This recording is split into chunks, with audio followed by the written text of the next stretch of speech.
नमस्कार प्यारे विद्यार्थियों। राजस्थान का इतिहास हम पढ़ रहे थे और उसमें हमने राजस्थान इतिहास की जानकारी के प्रमुख स्रोत के रूप में और शिलालेखों को पूरा पढ़ लिया था।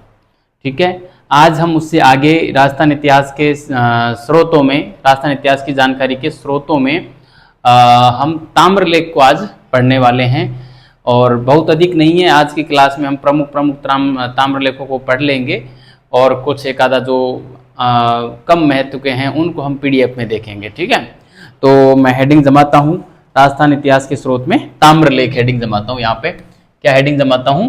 ताम्रलेख, है ना। तो प्यारे विद्यार्थियों, ताम्रलेख जो है ना, इसमें मुख्य रूप से जो जानकारी मिलती है वो भूमि अनुदानों की जानकारी मिलती है ना। प्रमुख रूप से ताम्रलेखों से जो जानकारी मिलती है वो भूमि अनुदान के रूप में मिलती है, यानी कि मध्यकालीन राजस्थान में राजा लोग जो थे वो भूमि का अनुदान देते थे, है ना। कोई भी धार्मिक उत्सव होता था तब देते थे, अपने राज्याभिषेक के समय देते थे, या किसी का आक्रमण हो जाता था तो जब किले के जो है सुरक्षा की कोई व्यवस्था नहीं बचती थी तब वो ब्राह्मणों को भूमिदान देके और खुद जो है केसरिया कर लेते थे, महिलाएं जौहर कर लेती थी, है ना। उस समय भी ये भूमिदान देते थे। तो जो ताम्रपत्र हैं उनसे हमें भूमिदान की जानकारी जो है प्रमुख रूप से मिलती है। और ये जो ताम्रपत्र थे, लगभग सभी ताम्रपत्रों की जो शुरुआत होती थी वो ये लोग अपने इष्ट देव के नाम पर करते थे, जैसे श्री गणेशाय नमः, श्री सीताराम, श्री माता जी, श्री महादेव जी, है ना। इस प्रकार से करते थे। ठीक है, उसके अलावा कुछ प्रमुख शिलालेख हैं, ज़्यादा कुछ इनकी विशेषताएं हैं नहीं। तो मैं एक परिचय में पहले थोड़ी सी बात लिख देता हूं। परिचय में देखिए विद्यार्थियों, परिचय हम लिख रहे हैं। परिचय में दो बात लिखेंगे हम। पहली बात तो ये है कि सभी ताम्रपत्र लेखों से सभी ताम्रपत्र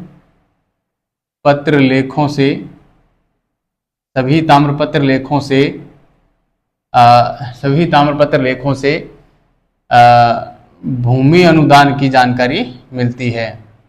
भूमि अनुदान की जानकारी मिलती है। भूमि अनुदान की जानकारी जो है वो मिलती है प्यारे साथियों। कारण क्या है कि अनुदानों में जो सबसे विशिष्ट अनुदान था वो भूमि अनुदान ही था, है ना। क्योंकि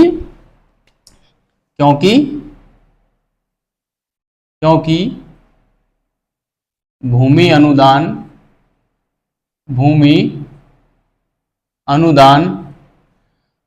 सभी अनुदानों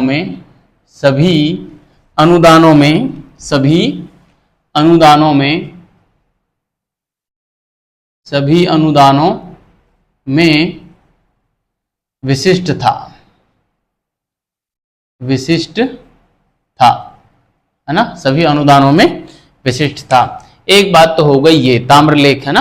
देखो, मतलब ये जो अनुदान, भूमि का अनुदान देते थे उसको तांबे के किसी पतरे पर और वो लिखा देते थे कि किसने किसको कब कितना दान दिया, ये बात लिख देते थे। तो बस वो जो तांबे का जो पतरा होता था वही ताम्रलेख कहलाता है ना।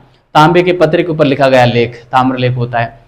ठीक है, तो दूसरी बात हम लिखेंगे इसमें। दूसरी बात हम ये लिख सकते हैं, ये लिखेंगे कि ताम्रपत्रों की शुरुआत,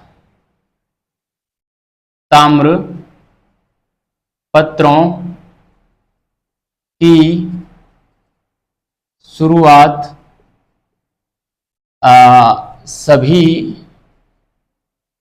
अपने इष्ट देव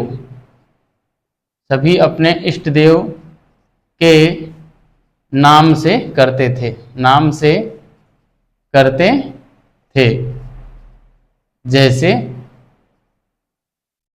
जैसे क्या क्या नाम लेते थे? श्री गणेशाय नमः, इससे शुरू कर देते थे, है ना। जैसे श्री गणेशाय नमः, है ना। श्री गणेशाय नमः। श्री माता जी भी, है ना। श्री माता जी, श्री माताजी, है ना, श्री माता जी। इसके अलावा जैसे श्री सीताराम जी, श्री सीताराम जी, है ना, श्री महादेव जी, श्री महादेव जी। इस प्रकार से जो है ये अपने ताम्रलेख की शुरुआत इन शब्दों से करते थे। आज भी हम देखते हैं, हम कोई भी मांगलिक कार्य करते हैं तो हम अधिकतर श्री गणेशाय नमः, मतलब गणेश जी को है जो पूजन करके और फिर करते हैं ना। तो ये धारणा वहां पर भी उस जमाने में भी प्रचलन में थी। ठीक है, तो ये हो गई हमारी ताम्रपत्र से संबंधित कुछ बेसिक बातें। और अब हम आते हैं सीधे जो प्रमुख ताम्रपत्र हैं उन पे आते हैं ना, प्रमुख ताम्रपत्र लेख, है ना। तो मैं यहाँ पे डाल देता हूं जो है प्रमुख ताम्र पत्र लेख। प्रमुख ताम्रपत्र लेख हम यहाँ पे पढ़ेंगे, जिसमें जो हमारा पहला ताम्रपत्र लेख है वो हमको एक मिलता है। हम जो पहला तो खैर क्या मतलब प्रमुख ताम्रपत्र लेख में धुलेव गांव का जो ताम्रपत्र लेख है वो मिलता है ना। धुलेव गांव का ताम्रपत्र लेख कौन सा है? पहला है धुलेव गांव का ताम्रलेख। धुलेव गांव का ताम्रलेख, है ना।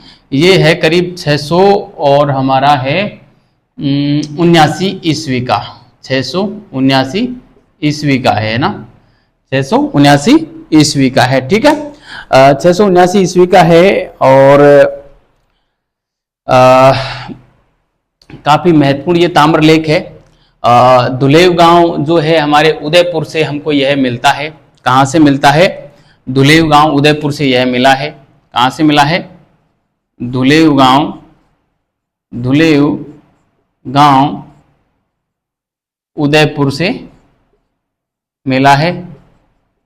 उदयपुर से मिला है। एक ब्राह्मण था उसके पास मिला है ना, एक ब्राह्मण के पास से मिला है ना, एक ब्राह्मण था के पास से मिला है, एक ब्राह्मण के पास से मिला है ना। यह हर्ष संवत के 23वें साल का है। अब ये पता नहीं 23वां साल हर्ष संवत का किस हिसाब से निकाला है एग्जैक्टली। हर्ष का संवत है जितना कि मुझे याद आ रहा है 609 में हर्ष ने अपनी राज्याभिषेक की तिथि के साथ जो है इसको जो है प्रारंभ किया गया था। लेकिन चलो उसको हम छोड़ते हैं, थोड़ा वो इंडियन हिस्ट्री का मामला है ना।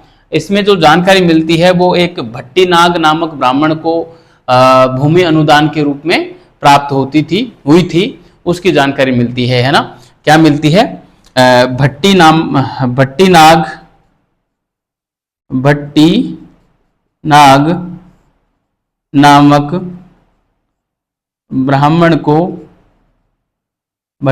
नामक ब्राह्मण को भूमिदान मिलने की जानकारी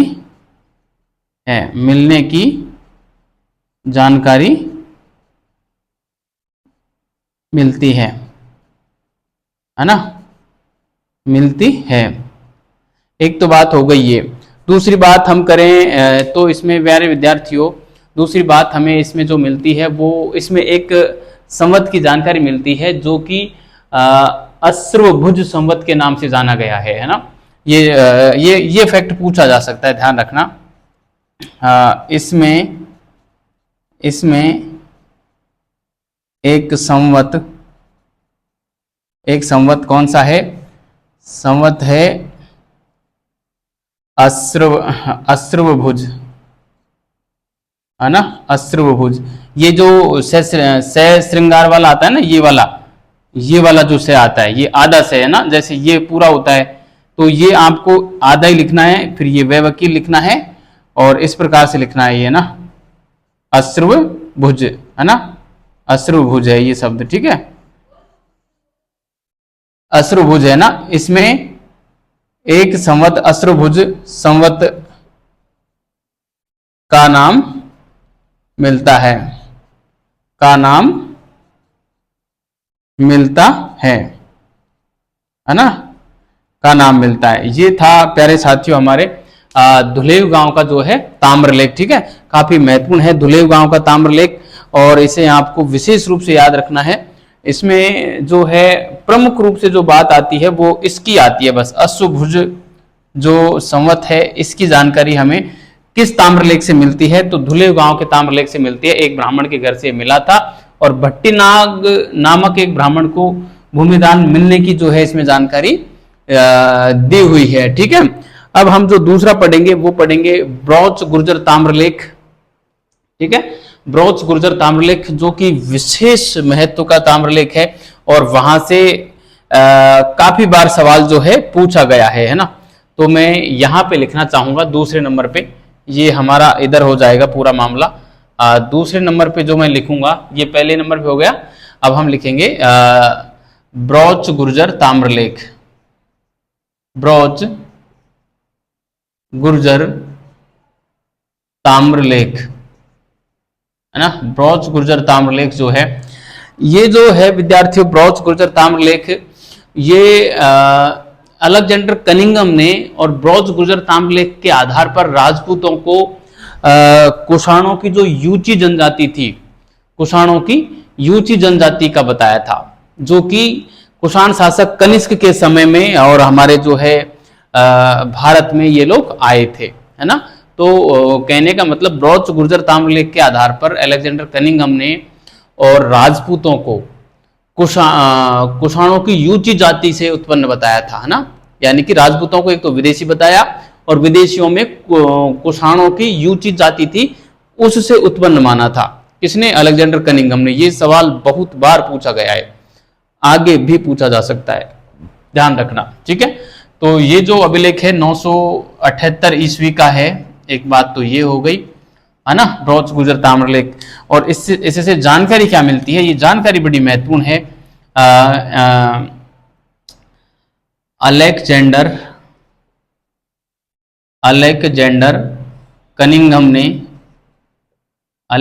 कनिंघम ने इस ताम्रपत्र के आधार पर, इस ताम्रपत्र के आधार पर, इस ताम्रपत्र के आधार पर राजपूतों को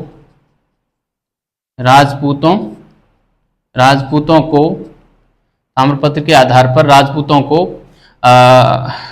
कुषाणों की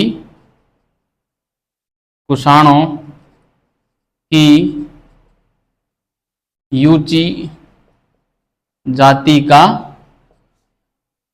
होना बताया, है ना। कुषाणों की यूची जाति का होना बताया। और ये जो कुषाण थे, कुषाण भारत में जो आए थे, ये हमारे आए थे कुषाण शासक कनिष्क के काल में आए थे, है ना। ये जो यूची जाति आई थी, कुषाणों की एक शाखा के रूप में है यूची जाति, है ना। और मैं यहाँ पे लिखना चाहूँ, यह जाति, यहाँ पे लिखना चाहूँ, थोड़ा मैं कलर का पेन बदल देता हूँ। यह जाति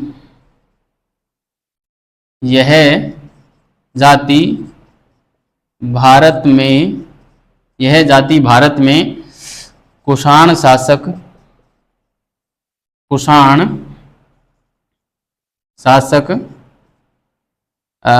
कनिष्क के समय आई थी, कनिष्क के समय आई थी, है ना।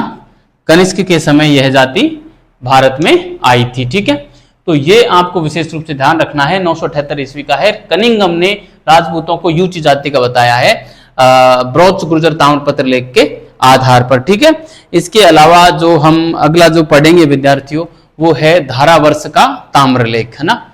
धारावर्ष का ताम्रलेख, तो मैं यहाँ पे डाल देता हूं तीसरे नंबर पे धारावर्ष का ताम्रलेख। धारावर्ष का ताम्रलेख ये 1180 ईस्वी का है ना, 1180 ईस्वी का है। और आबू का जो परमार शासक था धारावर्ष, आबू के परमार शासक धारावर्ष का यह लेख है ना। आबू के परमार शासक धारावर्ष का यह लेख है ना। तो मैं यहाँ पे लिखना चाहूंगा किसका है ये। सबसे पहले तो मैं यहाँ पे लिखूं आबू शासक धारावर्ष का लेख, धारा वर्ष का लेख है। ठीक है, एक तो किसका लेख है ये, आबू शासक धारावर्ष का लेख है। और इसमें हमें भूमि दान से संबंधित जो है 2-3 शब्दावली मिलती है। एक तो हल एक शब्दावली मिलती है जो कि जो है भूमि का जो एक भूमि की एक इकाई थी, भूमि को मापने की एक इकाई थी। जैसे मीटर होती है ना, भूमि मापने की इकाई हो गई, जैसे गज होती है, मीटर होती है ना, फुट होती है। उसी प्रकार हल जो है भूमि माप की एक इकाई मिलती है ना। एक तो उसका नाम मिलता है, एक इसमें हमें नाम मिलता है गोचर भूमि, है ना, गोचर, जिसको हम चारागाह के नाम से जानते हैं। गोचर भूमि को चारागाह के नाम से जानते हैं। और एक जो हमें मिलता है प्यारे साथियों, वो इसमें शब्द मिलता है ग्रास, है ना, जो कि भूमि का एक प्रकार होती थी, ग्रास, है ना। इसमें हमें भूमि संबंधी शब्दावली मिलती है ना। क्या मिलती है इसमें? भूमि संबंधी शब्दावली मिलती है, भूमि संबंधी शब्दावली, भूमि संबंधी शब्दावली मिलती है ना। भूमि संबंधी शब्दावली मिलती है, जिसमें क्या क्या मिलता है देखो। एक शब्द तो मिलता है हल, है ना। हल क्या होता था? हल जो होता था ये भूमि माप की एक भूमि की माप होती थी। हल क्या होती थी? हल मैं इसमें अलग कलर का पेन इस्तेमाल करता हूं। हल होती थी भूमि की माप, भूमि की माप होती थी हल। ठीक है, इसके अलावा एक शब्द मिलता है इसमें ग्रास। कौन सा मिलता है? ग्रास मिलता है। ये ग्रास हो गया। ग्रास का मतलब है भूमि का एक प्रकार होता था। ये क्या होता था? भूमि का एक प्रकार, है ना, भूमि का एक प्रकार। ठीक है, भूमि का एक प्रकार होता था। और इसके अलावा एक जो शब्द मिलता है वो मिलता है गोचर, जो मिलता है चारागाह के लिए ना। गोचर जो मिलता है वो चारागाह के लिए मिलता है, गोचर, गोचर, है ना। ये किसके लिए मिलता है? ये मिलता है चारागाह के लिए, है ना, चारागाह के लिए मिलता है।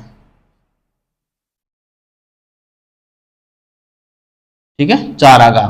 तो ये जो शब्दावली है ये हमें धारावर्ष के ताम्रलेख से मिलती है ना, धारावर्ष के ताम्रलेख से मिलती है। ठीक है, तो इस प्रकार से ये हमारा धारावर्ष का ताम्रलेख भी यहाँ पे हो जाता है। ठीक है, आप इसका स्क्रीनशॉट ले लें, इसको उतार लें। मैं अगली स्लाइड पे आता हूं। ठीक है, आपने इसको उतार लिया होगा, मैं आता हूं अगली स्लाइड पे। हमने 3 ताम्रपत्र लेख पढ़ लिए, अब हम चौथा ताम्रपत्र लेख पढ़ेंगे। ठीक है, 3 हो गए हमारे, चौथा हम पढ़ेंगे आहड़ का ताम्रलेख। ठीक है, चौथा कौन सा है? आहड़ का ताम्रलेख है। आहड़ का ताम्रलेख हम पढ़ेंगे। आहड़ का ताम्रलेख जो है वो है हमारे 1206 ईस्वी का है प्यारे साथियों, आहड़ का ताम्रलेख। ठीक है, आहड़ का ताम्रलेख 1206 ईस्वी का है। काफी महत्वपूर्ण ये ताम्रलेख है। मैं यहां पे लिखना चाहूंगा चौथा आहड़ का ताम्रलेख, आहड़ का ताम्रलेख 1206 ईस्वी का है ना, 1206 ईस्वी का है ये। ठीक है, 1206 ईस्वी का है। और मैं बात करूं तो जो गुजरात के चालुक्य शासक थे भीमदेव द्वितीय, उसका है ये, है ना। किसका है ये? गुजरात के चालुक्य शासक भीमदेव द्वितीय का है। गुजरात के चालुक्य शासक, गुजरात के चालुक्य शासक भीमदेव द्वितीय का है, द्वितीय का लेख है ना, द्वितीय का लेख है। ठीक है, गुजरात के चालुक्य शासक भीमदेव द्वितीय का लेख है। और इस लेख से जानकारी हमें क्या मिलती है प्यारे साथियों? इस लेख से जो जानकारी मिलती है वो मैं जानकारी यहां पे लिखना चाहूंगा। इस लेख से इस लेख से ये जो गुजरात की चालुक्य शाखा थी, गुजरात की चालुक्य शाखा के शासक, शाखा की वंशावली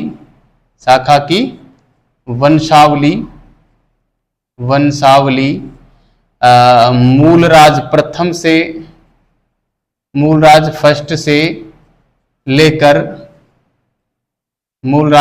फर्स्ट से लेकर और ये जो भीमदेव द्वितीय है यहां तक की जो है वंशावली हमको इससे मिलती है ना।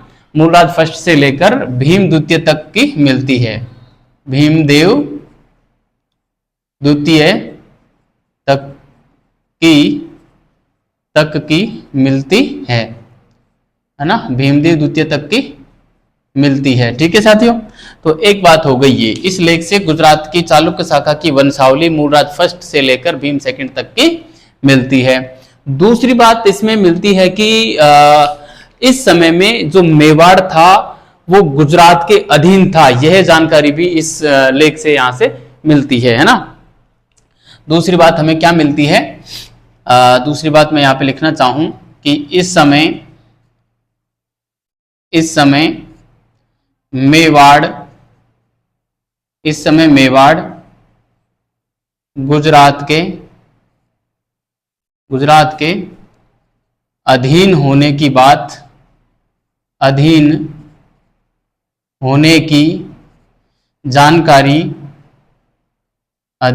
की जानकारी यह ताम्रलेख देता है। ठीक है, एक बात हो गई है कि इस समय मेवाड़ गुजरात के अधीन होने की जानकारी यह ताम्रलेख देता है। ठीक है, तो एक बात हो गई ये। ठीक है, प्रमुख जो था आहड़ का ताम्रलेख ये हमारा यहां पे हो जाता है, 1206 का है ना। इसके अलावा हम बात करें तो एक हम बात कर सकते हैं चीकली ताम्रपत्र लेख। चीकली ताम्रपत्र लेख 1483 का है, जो कि ढूंढाड़ी भाषा में, वागड़ी भाषा में है, वागड़ी भाषा में। और इससे हमको जानकारी मिलती है कि जो मध्यकालीन राजपूताना था उसमें ब्राह्मण जो जाति थी, ब्राह्मण जाति वो खेती करती थी, है ना। ब्राह्मण जाति है वो खेती करती थी। और राजस्थान के दक्षिणी हिस्से की बात करें तो वहां पे सुथार और पटेल नाम की जाति भी थी, वो भी खेती का कार्य करती थी। एक जानकारी तो हमें ये मिलती है ना, पटेल, सुथार और ब्राह्मणों को खेती करते हुए की बात जो है वो चीकली ताम्रपत्र लेख करता है। एक बात तो ये हो गई। इसके अलावा हम देखें तो जो मध्यकालीन राजपूताने में किसानों से जो कर लिया जाता था उसकी जानकारी भी ये चीकली ताम्रपत्र लेख देता है। तो ये बात जो मैंने बताई आपको कि किसानों से जो कर लिया जाता था उसकी जानकारी चीकली ताम्रपत्र देता है, यह बात बहुत इंपॉर्टेंट है। कई बार पूछी गई है कि मध्यकालीन राजपूताना में किसानों से जो कर वसूला जाता था उसकी जानकारी हमें कहां से प्राप्त होती है, तो वो है चीकली ताम्रपत्र लेख, जो कि चीकली गांव से हमको मिला है और 1483 का है। ठीक है, तो ये बात मैं यहां पे लिख देता हूं। देखो, चौथा हो गया हमारा, अब चलेगा पांचवा है चीकली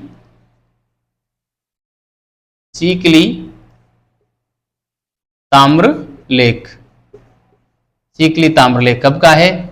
1483 ईस्वी का है, 1483 ईस्वी का है। ठीक है, 1483 ईस्वी का है। तो प्यारे साथियों, इसमें हम क्या क्या लिखेंगे, देखिए। एक तो इसकी भाषा लिखेंगे, क्योंकि ये जो अब तक के जितने भी हमने ताम्रलेख लिखे ना वो सारे संस्कृत भाषा में है ना, इसलिए मैंने लिखा ही नहीं, क्योंकि ये सब संस्कृत में है। जितने हमने अभिलेख पढ़े, शिलालेख पढ़े, वो संस्कृत में थे। तो मैंने आपको वही कह दिया था कि संस्कृत से अलावा यदि कोई भाषा आएगी तो मैं आपको लिखा दूंगा, वरना आप संस्कृत मानना। तो इसकी जो भाषा है वो वागड़ी है ना, वागड़ी। दक्षिण में जो डूंगरपुर बांसवाड़ा का जो क्षेत्र है वो वागड़ क्षेत्र कहलाता है, वहां की जो भाषा है वो वागड़ी कहलाती है। तो ये वागड़ी क्षेत्र का है ना, वागड़ी भाषा का है, सॉरी, है ना। तो इसकी भाषा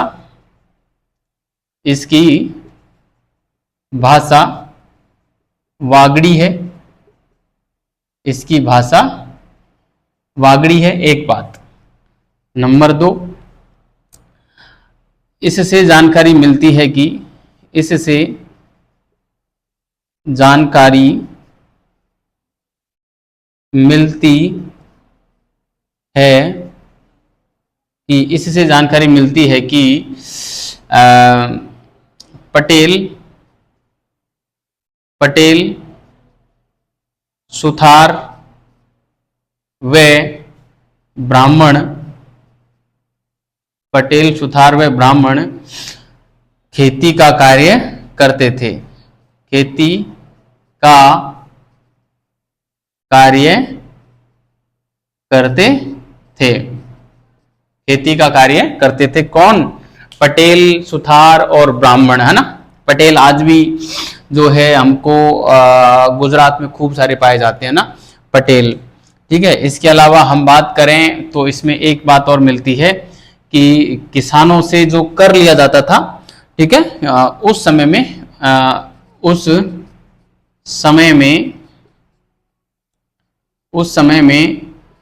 किसानों से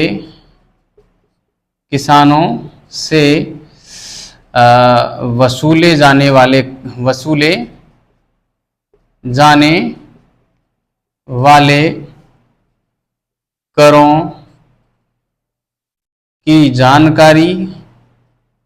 करों की जानकारी प्रदान करने वाला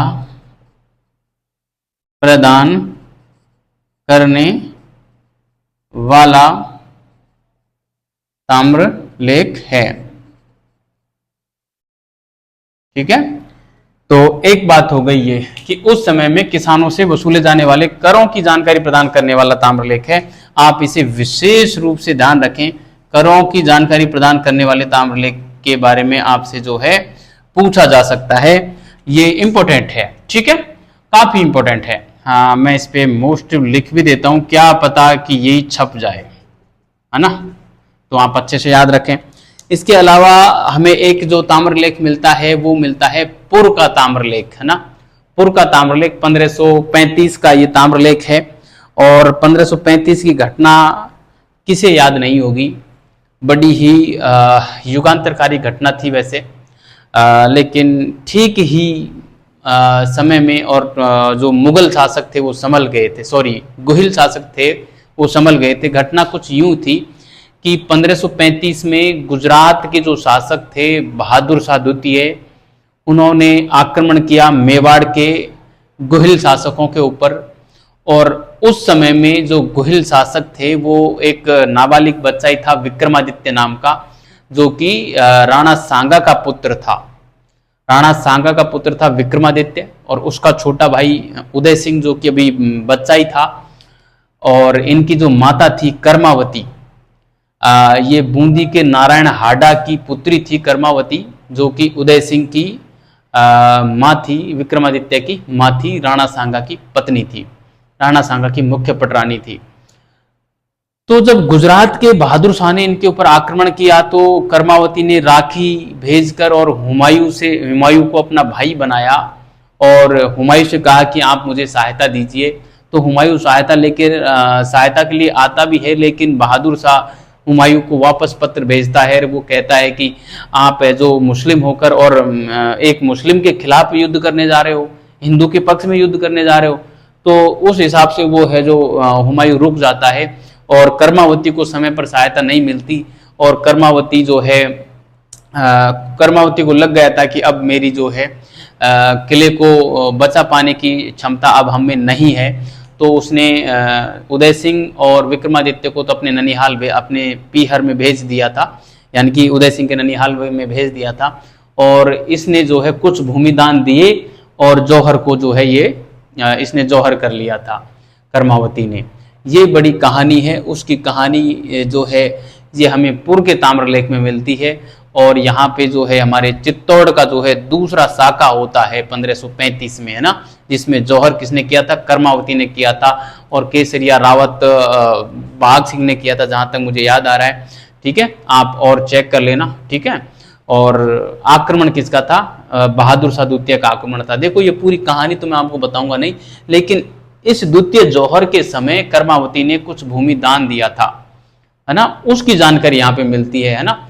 करण जौहर को दान दिया था, उसकी जानकारी जो है यहाँ पर मिलती, सॉरी, करण तिवारी को यहाँ पर जो है दान दिया था, उसकी जानकारी यहाँ पर मिलती है।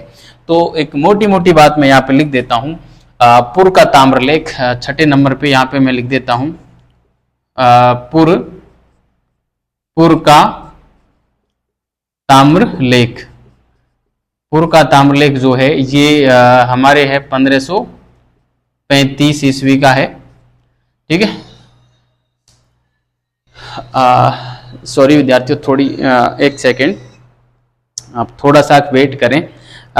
मैं अपनी क्लास जो है वो अपलोड कर देता हूँ, 8 बज गए हैं। आज क्लास अपलोड करने के समय मैं दूसरी क्लास रिकॉर्ड भी कर रहा हूँ ना, तो आप थोड़ा सा वेट कर लें बस।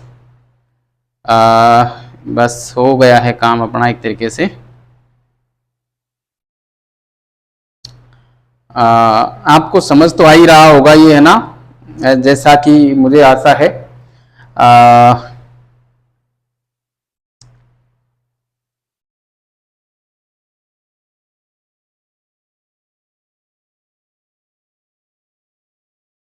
ठीक है मेरे साथियों, अपनी क्लास अपलोड हो चुकी है। अब देखिए, पुर का ताम्रलेख हम पढ़ रहे थे। पुर का ताम्रलेख जो है 1535 का है, और क्या जानकारी मिलती है इसमें देखिए। जब बहादुर शाह ने, मैं यहाँ पे सीधा जो कहानी अभी आपको बोल के सुनाई वो लिख देता हूँ। जब बहादुर शाह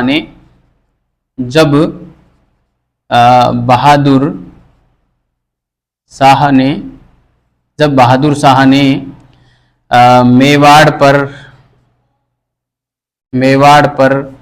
आक्रमण किया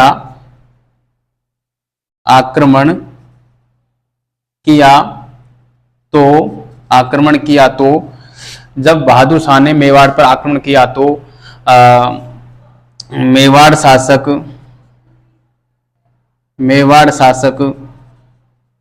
विक्रमादित्य, जो कि अभी नाबालिग थे, है ना, विक्रमादित्य, मैं यहाँ पे लिख देता हूं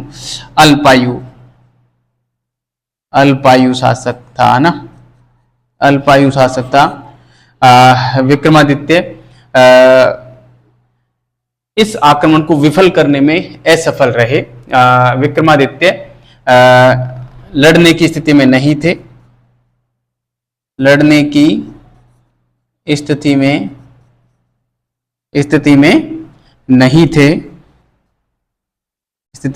थे, अतः इनकी संरक्षिता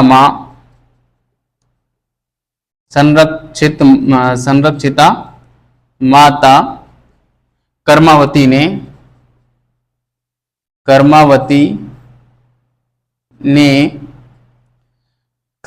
ने अपने, मैं सीधा लिख देता हूं, पूरी कहानी नहीं लिखूंगा, अपने सतीत्व की रक्षा हेतु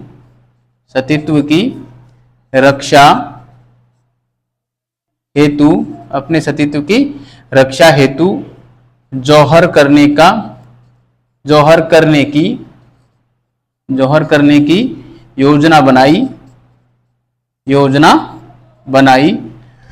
जौहर करने की योजना बनाई। ठीक है, जौहर करने की जो है योजना बनाई, और जौहर करने की योजना बनाई।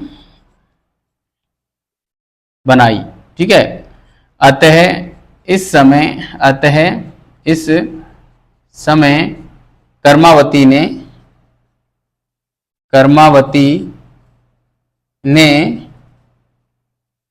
ब्राह्मणों को भूमि दान दिया था, जिसकी जानकारी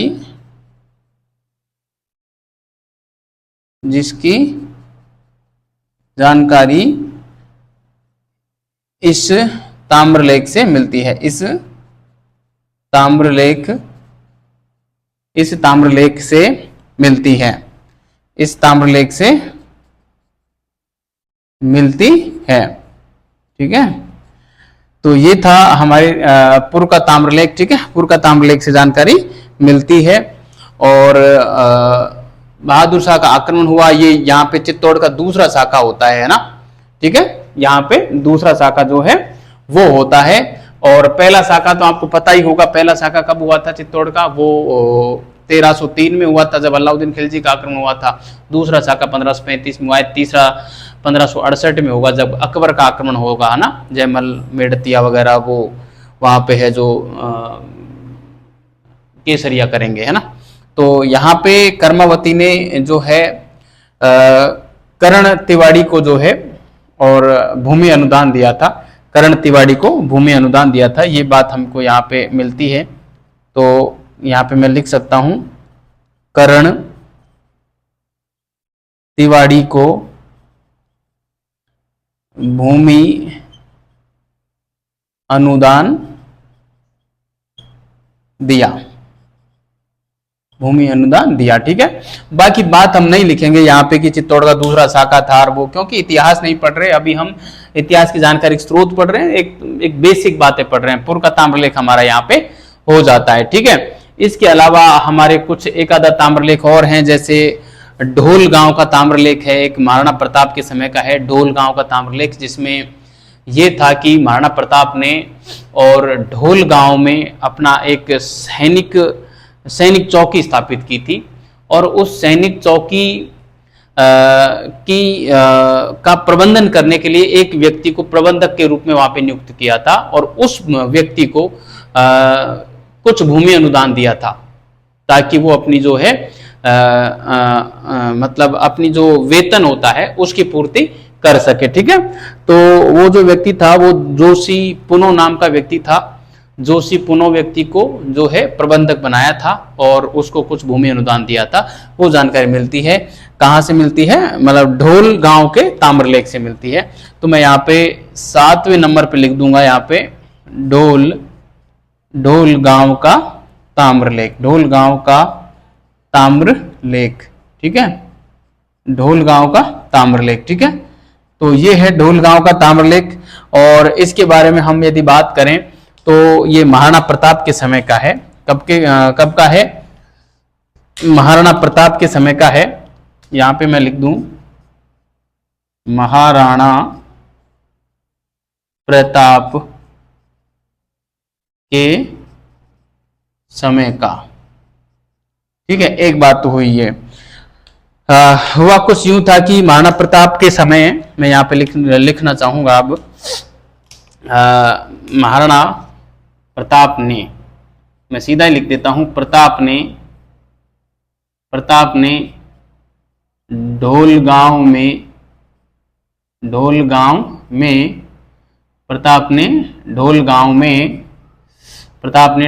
में एक सैनिक चौकी स्थापित की, एक सैनिक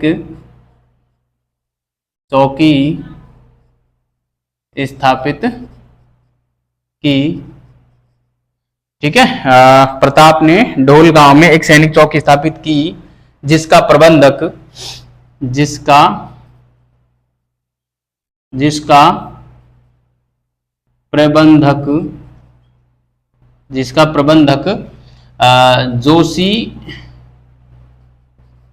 जोशी यूनो को बनाया था ना, जोशी यूनो को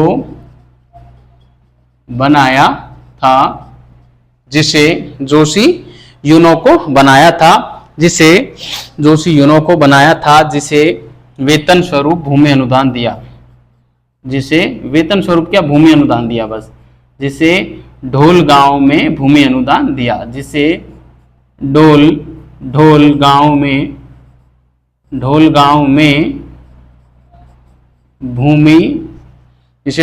में भूमि अनुदान दिया। ठीक है, जिसे ढोल गांव में भूमि अनुदान दिया।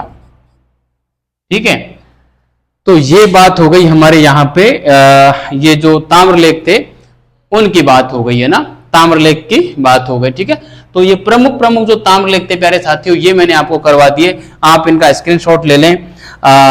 एक ताम्रलेख और मैं लिख दूं यहाँ पे, 8 नंबर पे लिख दूं, महाराणा प्रताप के समय का है इसलिए लिख रहा हूं बस। पीपली गांव का ताम्रलेख है, पीपली गांव का ताम्रलेख, ठीक है, पीपली गांव का ताम्रलेख है। और ये जो ताम्रलेख था, ये इसमें जानकारी ये मिलती है कि हल्दी घाटी के युद्ध के बाद महाराणा प्रताप ने मेवाड़ क्षेत्र के केंद्र में और फिर से लोगों को बसाना आरंभ किया था, उसकी जानकारी जो है पीपली गांव का जो है ताम्रलेख देता है ना। तो मैं इस बात को लिख सकता हूं वैसे यहाँ पे, तो मैं यदि ये अक्सर कट रहे हो ना विद्यार्थियों, तो मैं बोल रहा हूं उसके आधार पे आप लिख लेना। तो इसमें बात क्या है, वैसे मैं थोड़ा सा ऊपर से लिख देता हूं तो आपको दिख जाएगा। वैसे मैं बोल बोल के लिखता हूं कि हल्दी घाटी युद्ध के बाद, हल्दी घाटी युद्ध के बाद केंद्रीय मेवाड़ में